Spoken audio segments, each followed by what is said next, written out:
specific number, no, I don't.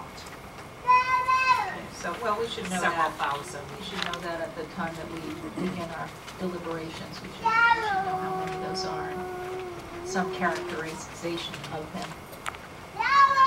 Report to us on that.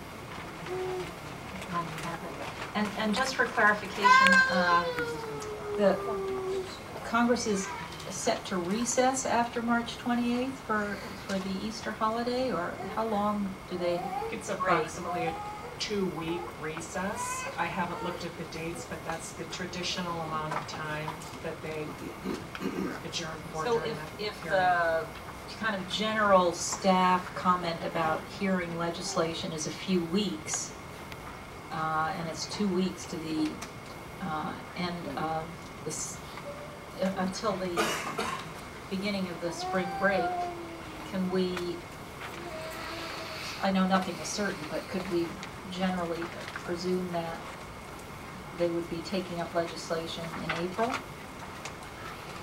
Honestly, I don't want to presume anything. Do you think it might move faster than that? I have no idea. I do not know what the status of the negotiations is with, who's the group primarily led by Senator Sanders, who raised strong opposition. I don't know what the status of the negotiations are. Okay. Any questions for Anne from the bench? Well, thank you.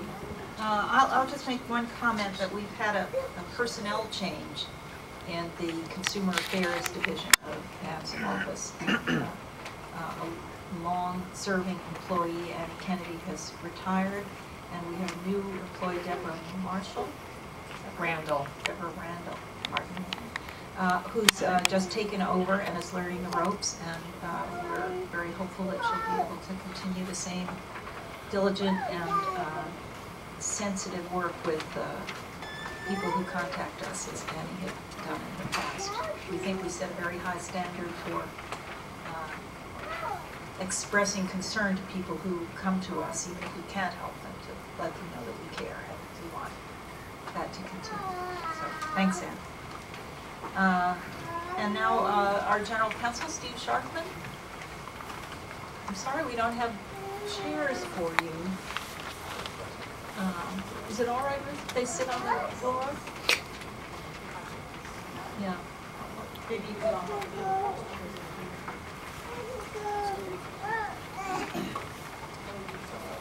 Yeah. So, Mr. Sharkman? Thank you, Madam Chairman. In the last month, the Commission staff has been focused most on preparing the annual compliance report. The Commission has an obligation to provide each year a report on whether the Postal Service has complied with statutory requirements related both to the pricing of products but also to the service provided. There's been extensive work at the staff level, evenings and weekends. A draft of several, well, I'd say over 100 pages has been distributed to individual commissioners' offices, and we're beginning the process of discussing and fine-tuning and polishing and correcting materials so that we can prepare a final report for issuance. And by law, that has to be issued by the 28th of March. I fully expect to meet that statutory deadline. At the same time, staff has been very hard at work analyzing materials filed in docket N 2012-1, the Postal Service's request for an advisory opinion on mail processing network rationalization change. We are moving past the time for developing data on the Postal Service's proposal and moving to the more active part of the case when we actually test the conclusions that the Postal Service has offered to us. Hearings in that case will begin next Tuesday. Postal Service witnesses will appear to answer oral cross-examination from participants in that case, and we expect 4 fairly full days of cross-examination. We also have our more routine activities going on. During the past month, the Commission, actually since the beginning of February 1st, the Commission has issued decisions on 75 appeals related to the closures of post offices, and has issued decisions in 5 mail classification cases. It also concluded rulemaking, and the rules for public participation to contest the closing of a post office. The new rules have been issued and became effective Monday. We hope that these rules will make our process easier for the public to utilize and enable us to do our work more efficiently and quickly.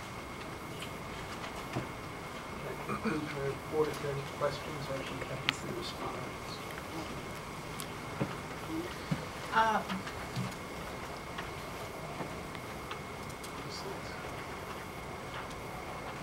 We've completed 75 post office appeals in Millport. Yes. How many are pending still in our dockets?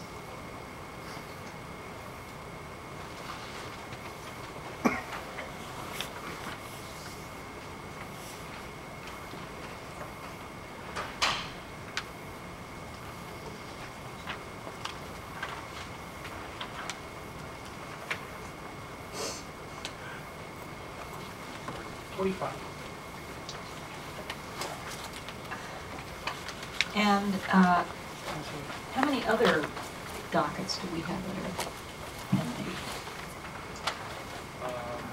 Mail classifications, We have negotiated service agreements. 5 mail classification cases, which would include the negotiated service agreements.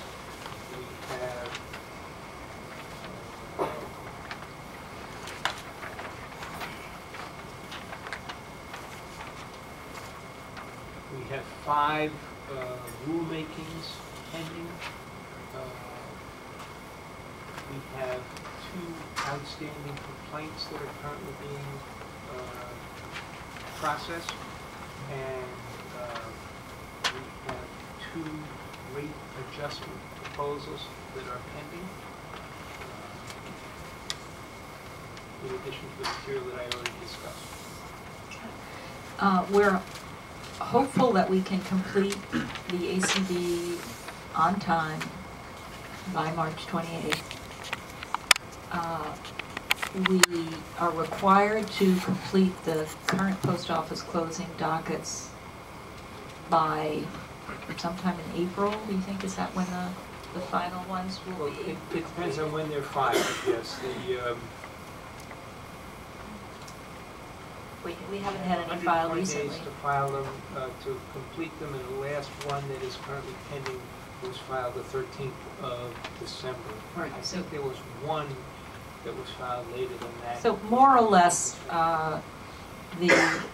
those 2 big work items will be completed at the end of March, sometime in the middle of April.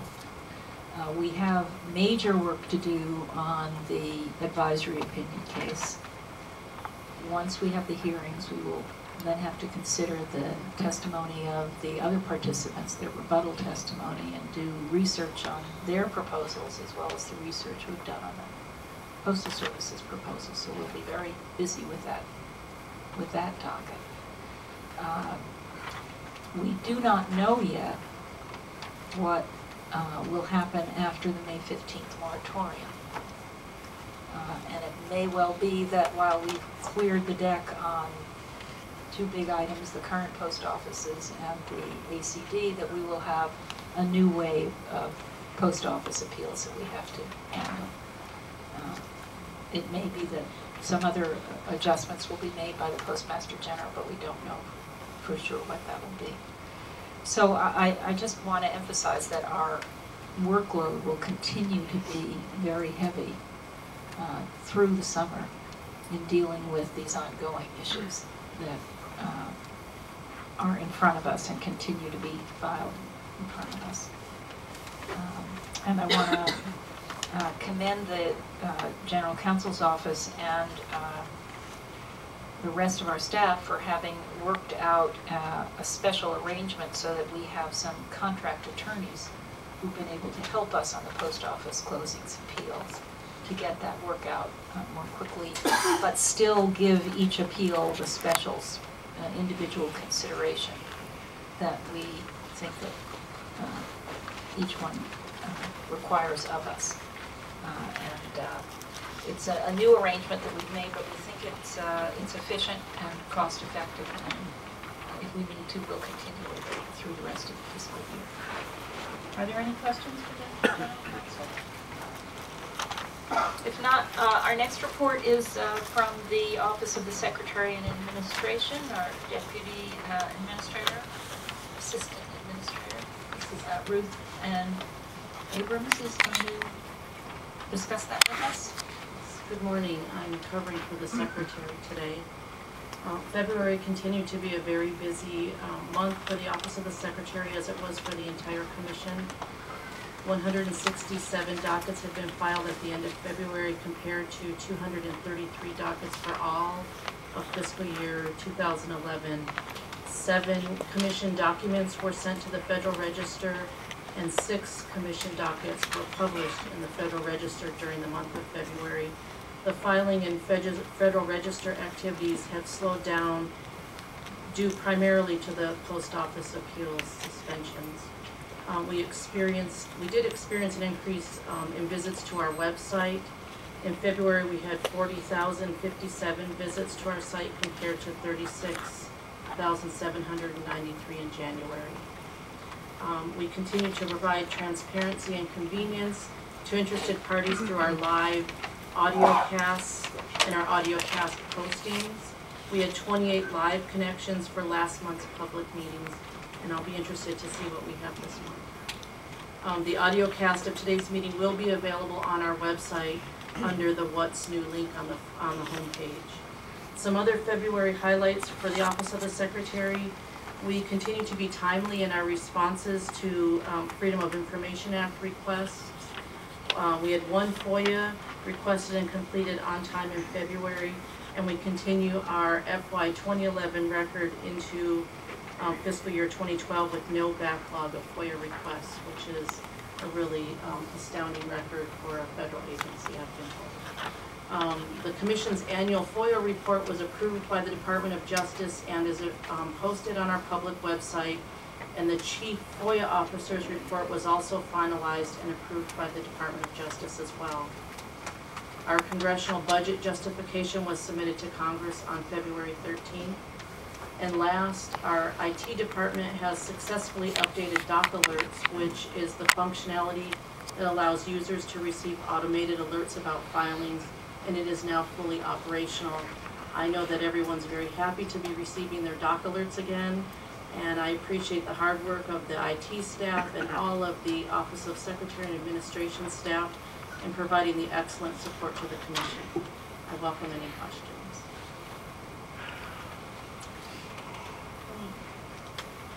Any questions?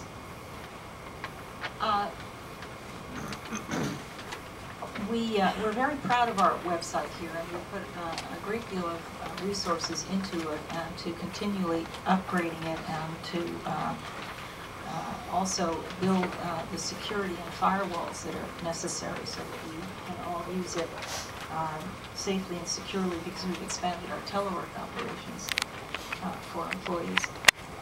But I also know that websites can be hard to understand, and we have, in addition to the consumer representative who works in Ann's office, a public representative office here at the Commission. And if the public has some questions or concerns about how to navigate the website, we do have people available to assist so that you can find the information that you need easily. we believe that the transparency of what we do is important, and one of the most wonderful things about the internet is that so much information can be placed in it and be available to anyone instantaneously, and the information about the work we do is pretty complicated, so if you need some help with that, we can provide it for you.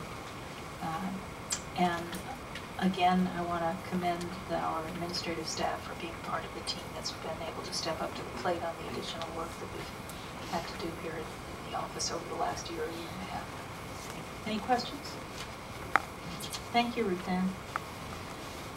Now we have a report from our Director of the Office of Analytics and Compliance, and Margaret Signo, and she's going to give us a background on the work that we're doing to understand the issues in front of us. Good morning. I'm going to talk about some of the tools that the technical staff uses. And first I want to say I'm very proud of my technical staff. They're all very bright, competent, hardworking people. They develop and review many different types of models for analyzing the Postal Service's data. And much of this work is done in Excel, but we also have some other sophisticated software that we use. We do a lot of statistical analysis using SAS and Stata.